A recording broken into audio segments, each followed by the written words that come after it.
لا عنده حق مراد. معناته انا مطر عنده حق، وكيف المطر يهرب. يتتبع الجو. لا اي واحد يكسر. انا نشوف انه شيء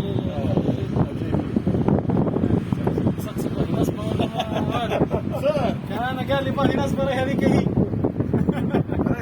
راي هذيك هي ربما ناس قرب يسمع.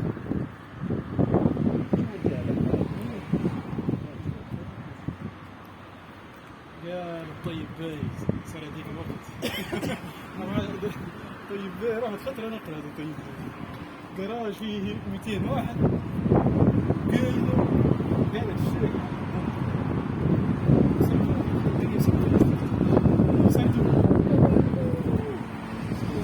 سكت شوي.